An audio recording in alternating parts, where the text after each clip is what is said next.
누가복음의 15장 비유를 이제 통합해서 묵상해야 될 시점이 되었습니다. 앞서 설명드렸던 세 개의 비유는 하나를 말한다, 그렇게 제가 말씀을 드렸습니다. 이 비유들로 말씀하신 것이 아니고 비유를 단수로 말씀하셨는데 그 단수가 세 개가 나왔으니까 그 세 개의 비유는 하나를 가리킨다, 그렇게 말씀을 드렸습니다. 건물을 볼 때에 정면을 보고 또 측면을 보고 또 뒤에 후면을 보듯이 구원에 대한 세 가지 측면, 또 그 가운데 일어나는 다양한 변화, 이런 것들을 고려해서 예수님께서 설명해 주신 것이다, 그렇게 대체적인 흐름을 말씀을 드렸습니다. 그러니까 우리가 예수를 믿으면 구원을 얻는다 하는 그것을 다양한 면으로 이해하게 되는 것입니다. 예수 믿으면 구원받는다, 이 보편의 진리를 마귀는 자꾸만 미혹하고 우리를 유혹하고 흔드는 도구로 사용하기 때문에 사람들이 생각하고 묵상하면서 이 구원을 체득해야 되는 것입니다. 하나님의 구원은 변치 않습니다. 이게 하나님의 말씀이요 선포된 하나님의 확정된 의지입니다. 그런데 마귀가 우리의 마음에 너 진짜 구원받았냐? 네가 하는 행실로 볼 때 너 구원 안 받은 것 같다. 너 결정적인 순간에 하나님을 배신하는구나. 이런 다양한 모함과 미혹함으로 우리를 흔든다, 이 말입니다. 그래서 결정적인 순간에 하나님을 선택해야 되는데 다른 것을 선택하는 것이 아니라 하나님을 선택하지 못하는 우리의 연약함, 그것을 집요하게 파고들어서 하나님 앞에 부끄럽게 하고 하나님 앞에 제대로 신앙생활 못하는 그런 정죄받는 듯한 모양으로 우리를 끌고 간다는 말씀이에요. 여기서 중요한 말은 하나님의 진리를 체득해야 된다, 몸으로 배워야 된다, 이 말이 중요합니다. 지금까지 계속 설명을 해드렸습니다. 어떤 일을 할 때에 내가 거기에 숙달이 되면 내 몸에 착 달라붙는 듯한 느낌을 가질 때가 있지요. 농기구를 쓸 때에도 워낙 손에 자주 사용했으니까 우리는 호미를 쓰는 것 쉽게 생각하지만 이 도시 사람들 호미 쓰는 거 보면 참 신기해하고 또 너무 놀랍다, 이렇게 말하는 사람도 있어요. 자기들도 써서 경험하면 금방 배울 수 있는데 그 경험을 안 하는 거죠. 도시 산다는 그 핑계로 말입니다. 마찬가지입니다. 우리가 도시에 가서 지하철을 타게 되면 우리는 참 낯설지요. 자주 가지 않고 또 자주 경험하지 못하기 때문에요. 그런데 도시 사람들은 매일 지하철로 출퇴근하니까 얼마나 자연스럽겠습니까?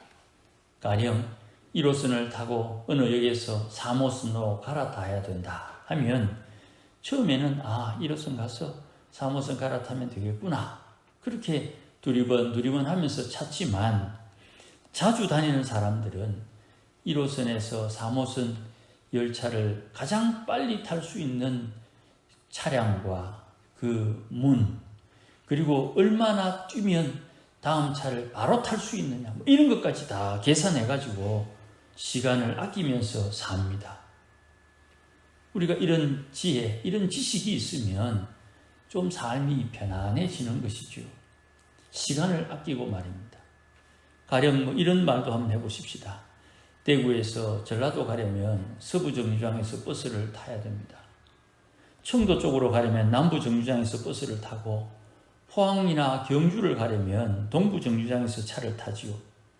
우리 쪽으로 오면 북부 정류장에서 차를 타야 됩니다. 이것을 알고 있으면 쉬운데 어디에서 어떻게 차를 타야 되는지를 모르면 이게 참 어려운 거죠.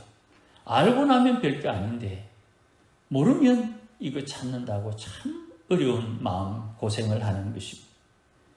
체득해 놓으면 자연스럽게 내 몸이 그렇게 반응을 하고 이건 이렇게 하는 거야.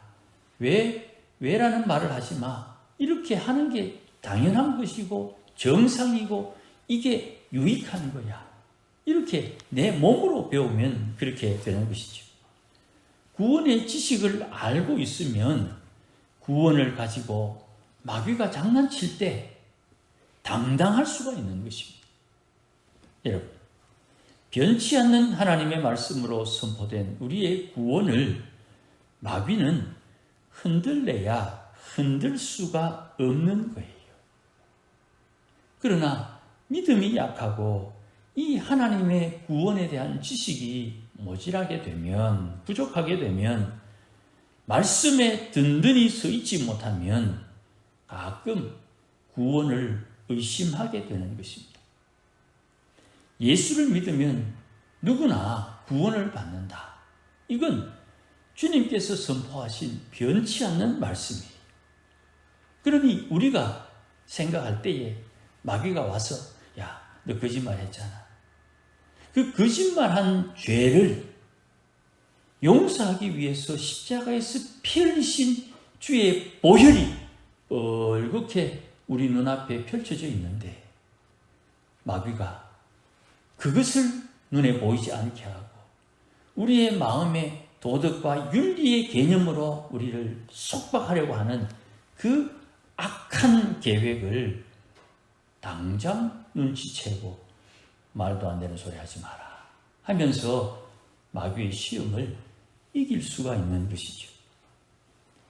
만약에 구원을 의심하게 되면 이건 심각한 상황이 발생됩니다. 이 심각한 상황이 발생된다는 말을 구원 못 받는다로 이해하면 안 됩니다. 예수를 믿는 이는요, 반드시 구원받게 되어 있는 거예요. 고린도전서에 교회에 큰 무리를 일으킨 한 사람이 등장하지요. 간음죄를 지은 사람입니다. 그런데 그 간음죄를 지은 사람이 고린도 교회에서 예수를 믿었는데 그의 행실은 우리가 입에 담을 수 없을 만큼 아주 민망한 사건을 일으킨 사람이에요. 그래서 그를 교회에서 내쫓으라 그렇게 말합니다. 그러면서 바울은 거기에 단서를 하나 달아요. 주의 육체를 마귀에게 줬다. 마지막 날에 그는 하나님 앞에 구원을 받을 것이지만 저가 육체를 마귀에게 장악당해서 회개하지 않으면 저는 하나님의 교회에 들어올 수 없다. 그러니 신앙생활을 하는 것이 자기가 무언가 쉬어가지고 하나님을 아는 지식, 구원에 대한 지식을 남용하고 육체의 소욕을 따라 사는 이 사람을 마귀에게 내어주라. 그렇게 말을 하는 장면이 있습니다. 그러니 구원을 의심하게 되면 심각하다 할 때에 이거는 구원을 못 받는 것이 아니라 누구든지 예수를 믿으면 구원은 받는 것인데 구원을 받지 못하는 심각한 상황이 아니라 하나님 앞에 상급을 준비할 여력이 없어지기 때문에 심각해지는 것이에요. 우리의 행실로 가지고 구원받았다, 구원 안 받은 것 같다 이렇게 평가하는 기준은 성경 어디에도 없어요. 누구든지 예수님을 믿으면 구원을 받는 것인데 그 구원 받았다고 하는 이가 거룩함을 따르지 않으면 상급을 준비할 수 있는 여유가 없는 거예요. 예수를 믿으면 누구든지 구원을 받고 구원받은 자는 마땅히 해야 할 바를 사람의 본분을 행하며 하나님을 경외하는 것이 정상이 되는 것이에요. 이제 다시 생각해 보십시다. 누가복음 15장의 첫 번째 비유 중에 목자가 이런 양을 찾는데 이런 양은 왜 목자를 떠났을까요? 그 비유 가운데 죄 때문에 목자를 떠나다 그렇게 말합니다. 그러니 그 죄를 회개할 것 없는 의인 99보다 더 기뻐하는 이유는 죄 때문에 목자를 떠난 그 어린 양이 다시 생명을 찾았기 때문에 기뻐하는 것이에요. 생명을 찾았다. 죄를 회개했다. 죄를 돌이켰다 하는 것이 중요한 거예요. 어떻게 생명을 찾는 것입니까? 목자에게 돌아왔다.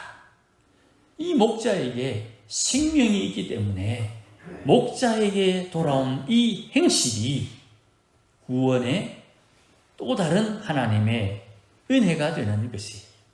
그러니 이 어린 양이 목자를 떠난 것, 내 철학과 내 경험과 내 지식으로 생명을 찾는 것이 아니고 목자를 만나야 다시 생명을 찾게 되는 것이에요. 이 목자에게 생명이 있고 목자가 이 양의 생명을 보장해 주는 것이에요. 그래서 양은 목자에게 돌아와야 되고 양을 찾기 위해서 목자가 헤매는 것이고 목자는 양을 낚아채서라도 데리고 와야 되는 것이에요. 두 번째 비유에 잃어버린 드라크마, 이 동전 한 푼에게는 생명이 없지요. 그런데 이 한 푼을 찾는 것은 이 여인의 명예를 위한 부지런입니다. 이 부지런함을 성경에서 특별히 이사야에서는 하나님의 열심이다 이렇게 표현을 해요. 하나님의 열심, 하나님의 부지런함은 하나님의 영광, 하나님의 명예, 하나님의 아름다움을 위한 부지런함이다. 그렇게 말씀할 수 있어요. 하나님의 부지런함에 의해서 기어코 발견된 한 푼의 동전이 이 10드라크마를 가져야만 온전케 되는 이 여인의 예물이 여인의 기쁨이 되고 행복이 되는 것이에요. 그러니 오늘도 주님께서 찾고 있는 것입니다. 오늘도 주님께서 누가 나를 사랑하는가 찾고 있고요. 누가 내 계명을 마음에 새기고 있는지를 찾고 있어요. 누가 하늘의 생명을 갈망하고 있는지 주님께서 찾고 있는 거예요. 주의 부지런하게 찾으심에 발견되는 은혜가 우리에게 있어야 되는 것이에요. 우리는 이런 고백을 하는 거예요. 주님 나를 찾아오실 것을 믿고 기다린다. 주님 나를 찾아오심을 믿고 기다린다. 인내하는 중에 하나님의 구원이 이루어지는 것입니다. 제가 계속 반복해서 말씀드리지요. 이 세상에 누구도 너 신앙이 왜 그 모양이냐 이렇게 말하는 권세와 권위를 받은 사람은 한 명도 없다.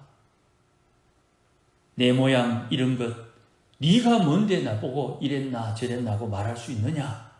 그렇게 정죄할 수 있는 것은 마귀 외에는 없는 거예요. 그러면 이 모양 이 꼴이라도 주님 나 찾아오심을 기다려야 되는 것이. 알아도 모른 척, 몰라서 모른 척.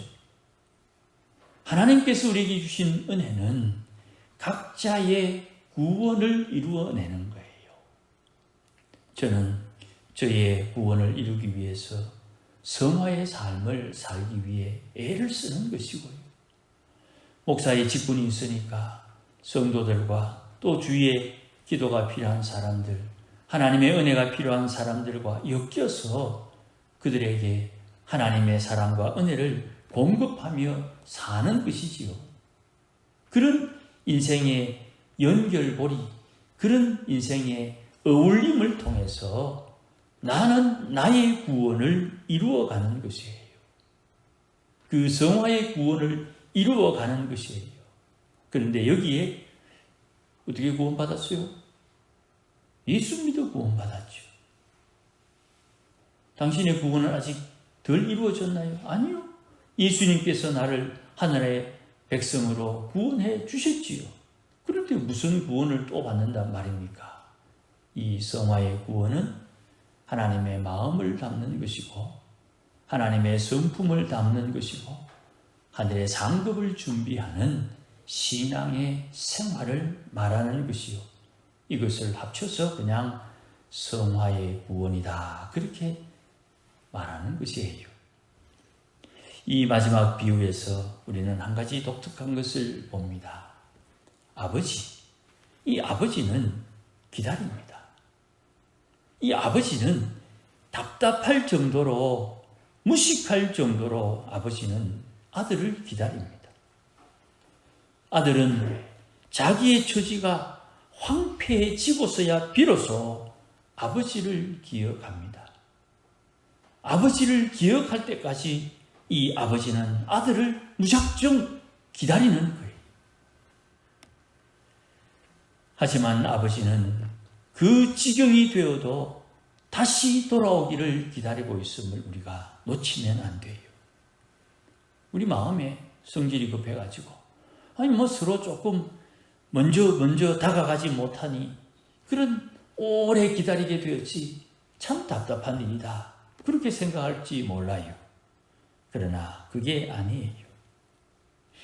개인의 상황이 자발적으로 돌아와야만 되는 상황이 되어서야 제대로 돌아오는 것입니다. 도와주다 보니까 도와주는 것이 당연하다고 생각하고 안 도와줘도 되는데 왜 안 도와주나 하는 사람들이 들어 있어요. 특별히 장애인들을 대하다 보면 그런 이기적인 마음들을 많이 경험할 때가 있어요. 내 상황에 자발적으로 돌아와야만 되는 그것이 비로소 제대로 돌아오는 거예요. 자발적으로 하나님 앞에 돌아올 수밖에 없는 그 상황에서 내가 결심하고 작정하고 하나님께로 돌아가야 되겠다. 내 구원을 이루어야 되겠다. 내 고난이 하나님의 교회를 위한 고난이다. 이런 바울의 고백처럼 자발적인 하나님 앞에 헌신함, 이것이 구원의 역사를 일으키는 거예요. 이렇게 돌아왔는데도 불구하고 또 돌아와도 방해꾼이 많이 있습니다. 먼저 자신이 방해꾼이죠. 아버지 앞에 와서 나는 스스로 자격이 없다고 생각합니다. 눈치 본다는 말이죠. 스스로 자격이 없다고 자존감을 낮추니까 심지어 종들의 눈치도 보는 거예요. 종들이 눈치를 주겠습니까? 그런데 내 마음이 스스로 자격이 없다는 자존감이 낮으니까 내 마을에 꿈쩍도 하지 못하는 이 종들의 눈치를 내가 보고 있는 거예요. 참 비참하지요. 또 형이 눈치를 줍니다. 아버지 재산 나눠준 거 다 허비한 동생 경멸하는 눈치를 봅니다. 여러분, 아무리 생각해도요, 하나님의 은혜는 허비하는 경향이 있는 것 같아요. 하나님께서 사람들에게 주시는 은혜는 언제나 허비하는 느낌을 지울 수가 없어요. 분명히 허비하는 것 같은데 그 허비함으로 하나님께서 생명을 살리고 구원의 역사가 나타나더라는 말씀입니다. 하나님의 지혜는 우리의 지혜와 달라요. 언제나 눈에 보이는 것, 손에 잡히는 것으로 판단해서는 안 되는 것입니다. 하나님께서 오늘도 우리에게 구원의 은혜를 주시는데 이 은혜가 때로는 허비되는 것 같은 느낌을 지울 수가 없어요. 그런데 지나고 나니까 분명 허비된 것 같았는데 하나님의 구원의 역사는 계속 일어나고 있는 것을 깨닫게 되지요. 내가 잃었다가 얻었기로 기뻐하는 것이 마땅하다. 네 동생은 죽었다가 살아났고 잃었다가 얻었기로 우리가 즐거워하고 기뻐하는 것이 마땅하다. 이 아버지의 한마디 말에 하나님의 마음을 느끼게 되고 깨닫게 되는 것입니다. 우리 스스로 나는 자격이 없다고 생각할 수도 있어요. 그러나 그건 내 생각입니다. 하나님께서 예수 믿냐? 예. 그럼 됐다. 예수 믿냐? 예. 그럼 됐다. 이제 하나님의 말씀을 깨우치고 배우고 하나님의 말씀 가운데 운행하시는 성령과 동행해서 성령의 열매를 맺어라. 성령의 열매를 맺기 위해서 성령과 동행하는 법을 배우라. 네 마음에 하나님의 마음이 깃들고 옛사람의 악한 성품을 제거하고 새사람의 새 성품이 네 마음에 깃들이도록 거룩함을 따르라. 이렇게 우리에게 또 기회를 주시고 또 기회를 주시는 이 은혜가 허비되는 것 같은데 가랑비에 옷 젖듯 하나님의 은혜가 묻고 또 내리고 내리면 우리의 심령에 하나님께서 주시는 힘이 생기게 되는 것이에요. 말씀대로 살려고 애쓰고 살지 못함을 회개하고 다시금 말씀대로 살려고 결심하는 이 반복과 되풀이 속에 하나님의 거룩함이 우리 마음에, 우리의 성품에, 우리 인생에 이슬이 내리듯 촉촉히 내리게 되는 것이에요. 그러니 하나님의 마음은 허비하는 것에 있는 것이 아닙니다. 허비하는 것 같은데 그 허비되는 것에 하나님의 마음이 있지 않아요. 하나님의 마음은 오늘도 하나님의 사람들을 향해서 부어주시는 은혜로 오는 것이에요. 허비하는 것 같지만 풍성하게 하시는 하나님의 은혜가 여전히 우리에게 있어요. 출애굽기 16장에 만나에 관련된 말씀 중에 이런 말씀이 있어요. 거둔 것이 많기도 하고 적기도 했는데 많이 거둔 자도 남음이 없고 적게 거둔 자도 부족함이 없었다. 부족해도 모자람이 없고 풍족해도 남음이 없다. 하나님의 은혜는 이렇게 오늘도 하나님의 사람들을 세우고 온전케 하고 능력 있게 하고 생명력으로 주님을 섬기도록 하는 거예요. 이 누가복음 15장 이 비유는 구원받은 너희의 상황이 어떤지, 너희가 어떻게 구원받았는지, 너희가 흔들리지 않는 구원의 자리에 서 있어야 되는지를 우리에게 알려주고 다음 주에 살필 16장 앞부분 옳지 않는 정직이를 통해서 성화의 기본적인 내용을 한 번 더 확인하게 될 거예요. 여러분, 우리는 세상을 살고 있으나 하나님의 자녀라는 사실을 잊지 말아야 됩니다. 우리가 뭔가 모자란다고 생각하면 하나님 앞에 받을 준비만 하면 하나님은 언제나 풍성하게 채워주시는 거예요. 거기에 내 마음의 욕심과 내 마음의 탐심이 하나님의 일을 방해하지 않도록 우리 마음을 잘 다스려야 되는 것입니다. 아무쪼록 이 구원의 은혜가 함께해서 이 아버지의 고백처럼 즐거워하고 기뻐하는 것이 마땅하다 하는 이 말씀에 함께하는 우리 모두가 되기를 주의 이름으로 축복합니다. 기도하십시다. 하나님 아버지 고맙습니다.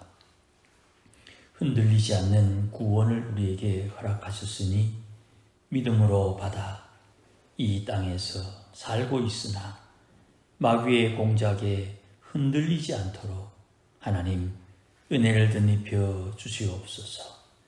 이 땅에 살고 있으나 하늘을 위하여 살게 하시고 이 땅에 살고 있으나 마땅히 하나님 자녀로서 해야 할 바를 행하며 살도록 힘을 다하여 주시옵소서. 주님 약속하신 대로 하늘의 상급을 기업으로 받을 것이오니 금 같은 믿음, 보석 같은 행실로 하나님을 기쁘시게 하는 우리 모두가 되도록 은혜를 덧입혀 주시옵소서. 예수님의 이름으로 기도하옵나이다. 아멘.